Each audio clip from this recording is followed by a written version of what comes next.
औज़ुबिल्लाहिमिनश्शैतानिर्रजीम बिस्मिल्लाहिर्रहमानिर्रहीम। प्यारे बच्चों, आज का जो लेक्चर है वो है respiration in bacteria, growth and reproduction in bacteria. ये दो टॉपिक आज इंशाल्लाह हम ब्रीफली डिस्क्राइब करेंगे। लास्ट टाइम हमने न्यूट्रिशन इन बैक्टीरिया को डिस्क्राइब किया था बेटा कि बैक्टीरिया की खुराक क्या होती है और वो किस तरह से इसको ऑब्टेन करते हैं। हमने वहाँ पर हीटोट्राफिक, ऑटोट्राफिक और कीमोसिंथेटिक मोड पढ़ा था।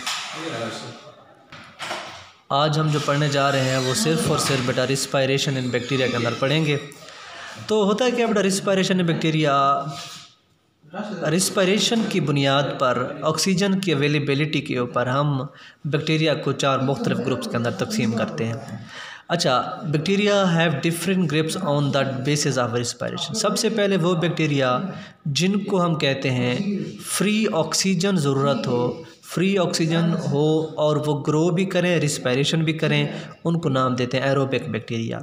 उसके साथ साथ बेटा अगर हम इसकी मिसाल देना चाहें तो जो सूडोमोनास बैक्टीरिया होते हैं वो एरोबिक बैक्टीरिया की मिसालें हैं।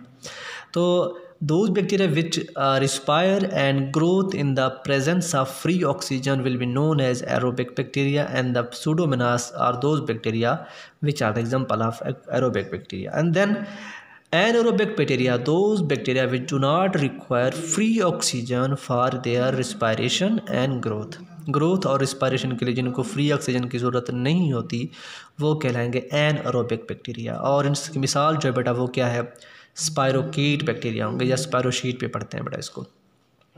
अच्छा, फैकुल्टेटिव जो बैक्टीरिया हैं ये वो बैक्टीरिया हैं जो प्रेजेंस और एब्सेंस ऑफ ऑक्सीजन पे ग्रो और रिस्पिरेशन कर सकते हैं।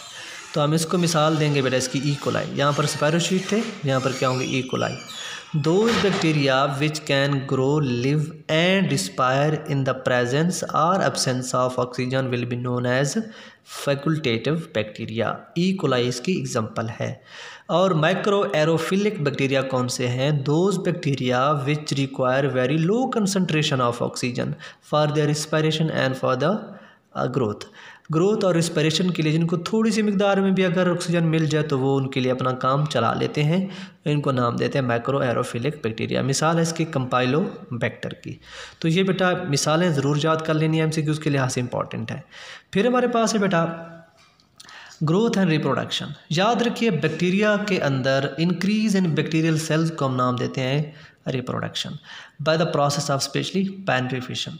बेनिफिशन के प्रोसेस को इस्तेमाल करते हुए अगर बैक्टीरिया अपने सेल्स के अंदर तादाद बढ़ाते हैं तो हम नाम देते हैं उसको रिप्रोडक्शन इन बैक्टीरिया। ये किस तरह से होती है? बाइनरी फिशन से। यहाँ पर होता है क्या, एक पेरेंट सेल बेटे डिवाइड होता है दो डॉटर सेल में एक तरतीब के अंदर। पेरेंट सेल सबसे पहले इनलार्ज होगा जब बेनिफिशन हो रही होगी। Parent cell will enlarge during the binary fission. Chromosome will be duplicated. देखें ये क्रोमोसोम जिसका डीएनए मौजूद था ये डुप्लीकेट हो जाता है।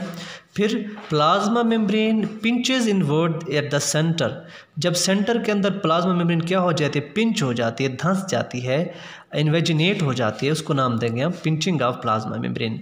और इस तरह से डिवीजन हो जाती है एक पेरेंट सेल की एक दो डॉटर सेल के अंदर। These division repeated after in fix interval of times call generation time. अब एक देखना पेरेंट सेल डॉटर सेल में जितना वक्त ले रहा है डिवाइड होने में हम उसको नाम देते हैं जनरेशन टाइम। के एक ख़ास वक्त के अंदर जब पेरेंट सेल ऑफ बैक्टीरिया जब डॉटर सेल्स ऑफ बैक्टीरिया में तब्दील हो जाता है, जो जितना वक्त लगता है उसको हम नाम देते हैं generation time. After completion of division daughter bacterial cell can grow and develop unique character. जैसे कि बेटा हर जानदार की ख़ास और बुनियादी सिफत होती है, जब वो पैदा हो जाता है तो अपने माहौल के मुताबिक उस खुद को अडाप्ट करने के लिए अपने अंदर स्पेशल कैरेक्टर डेवलप करता है ताकि वो उस माहौल के अंदर रह सके। Population of bacteria increases with the passage of time.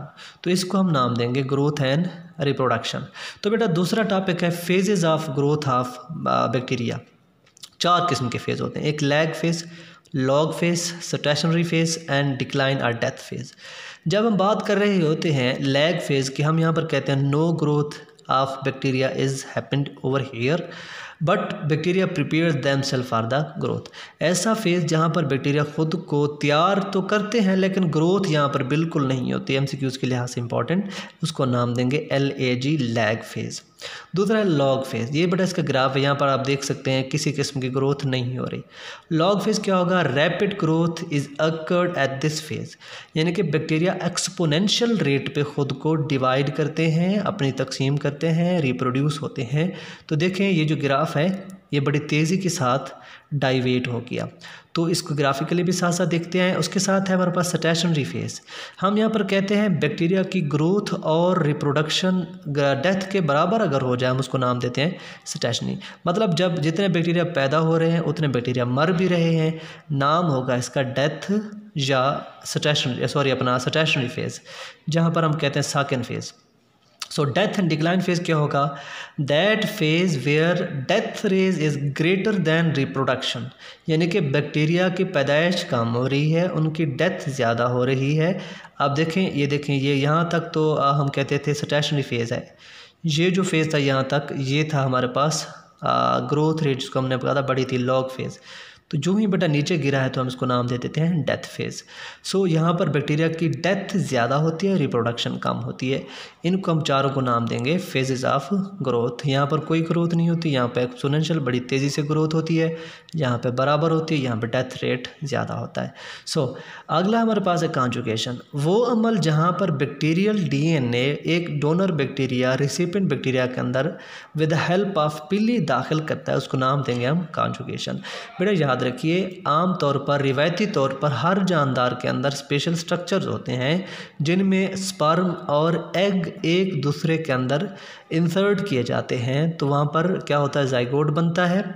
लेकिन सेक्सुअल रिप्रोडक्शन के बैक्टीरिया के अंदर वो रिवायती आर्गन्स ना होने की वजह से स्पेशल आर्गन है जिसको पिली का नाम देते हैं। बेटा ये पिली जो मौजूद हैं, छोटे छोटे आर्गन्स, ये इन दोनों को यूनाइट करते हैं। यूनाइट करने से इनका DNA एक दूसरे के अंदर क्या होता है बेटा? एक्सचेंज होता है, उसको नाम देंगे कॉन्जुगेशन।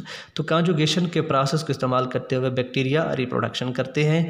तो ये था बेटा हमारा आज का टॉपिक। इंशाल्लाह जो कल का टॉपिक होगा फिर से आपको मिल जाएगा। तब तक के लिए अल्लाह हाफिज़।